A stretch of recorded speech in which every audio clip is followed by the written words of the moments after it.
I never expected my wedding rehearsal dinner to turn into a battlefield, but there I was, drenched in expensive red wine, humiliated in front of everyone. My mother-in-law, Margaret, stood over me, her eyes burning with triumph, a smirk on her perfectly lined lips. "Gold digger," she spat. The entire room was silent. People were either too shocked to move or too entertained to interfere.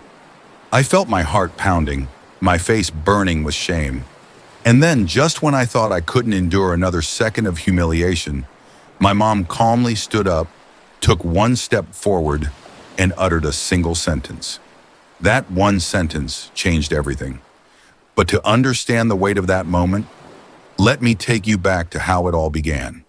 When I first met my fiancé, James, I thought I had won the lottery in love. He was kind, successful, and genuinely adored me.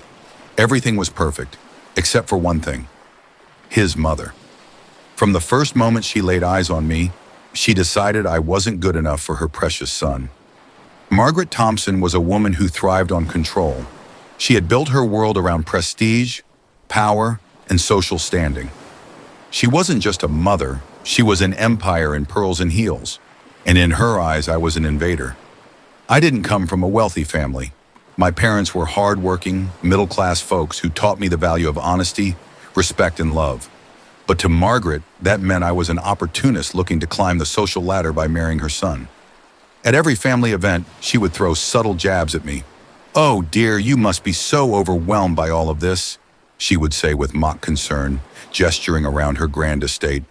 "I suppose James will take care of all the financial matters for you. It must be such a relief not to worry about money." I bit my tongue, determined not to let her get under my skin. But Margaret wasn't just a passive-aggressive mother-in-law. No, she was on a mission to break me. The build-up to the rehearsal dinner. As our wedding day approached, Margaret intensified her efforts. She accidentally forgot to include me in planning discussions, invited James's ex-girlfriend to family gatherings, and even tried to convince him to get a prenuptial agreement for his own safety. James always defended me, but Margaret was relentless. "Darling, I'm just thinking about your future. You never know people's true intentions," she purred, her eyes flicking toward me with barely veiled disdain. I wanted to scream. I wanted to fight back. But I knew Margaret was waiting for me to snap so she could paint me as the dramatic, gold-digging fiancé who didn't belong in their elite circle. Then came the rehearsal dinner. It was supposed to be a night of celebration, a beautiful evening with our closest friends and family before the big day. But Margaret had other plans. As the toast began, she gracefully stood up, holding her wine glass, and cleared her throat. The room fell silent.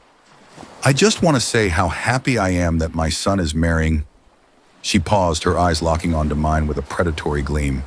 "Someone so ambitious." A few people chuckled awkwardly, sensing the tension. My stomach tightened. I braced myself.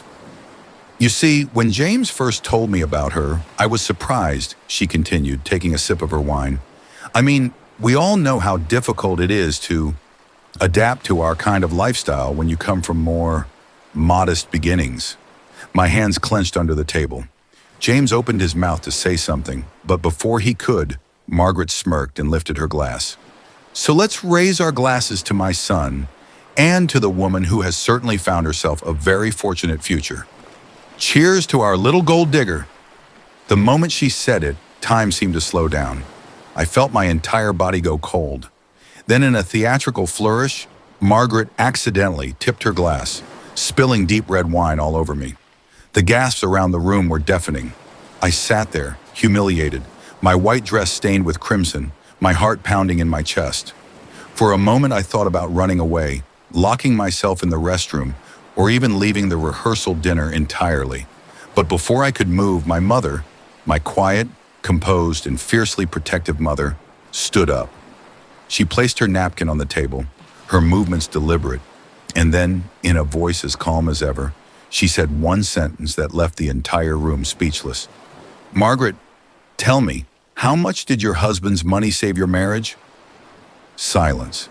A heavy, unbearable silence. Margaret's smirk disappeared in an instant. Her face turned pale. The entire room shifted, eyes darting between my mother and her. You see, my mother wasn't just making a sharp remark. She was reminding Margaret, in front of everyone, of the scandal that almost destroyed her marriage years ago. The affair, the almost divorce, the desperate attempt to hold on to her lavish lifestyle. Margaret's hands trembled as she set her wine glass down, and just like that, the power shifted. She had spent years trying to belittle me, to make me feel unworthy. But in one sentence, my mother had reminded her that money doesn't buy love, nor does it guarantee happiness. I wiped the wine from my face, stood up, and smiled.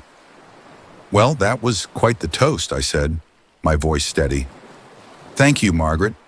I hope to be as strong as you one day. The room erupted in nervous laughter. James reached for my hand, squeezing it reassuringly. Margaret swallowed hard, unable to muster another word. From that moment on, she never called me a gold digger again. Looking back, I realized that Margaret never truly hated me. She feared me. She feared the idea that her son could love someone for who they were, not for their status or wealth. And in the end, my mother's words forced her to face a truth she had spent years trying to bury. So to anyone dealing with a toxic mother-in-law, hold your head high, stay true to yourself, and sometimes, just sometimes, all it takes is one powerful sentence to turn the tables. If you enjoyed this story, don't forget to like, comment, and subscribe for more. I'd love to hear your thoughts. Have you ever had a mother-in-law from hell? Share your experience in the comments below.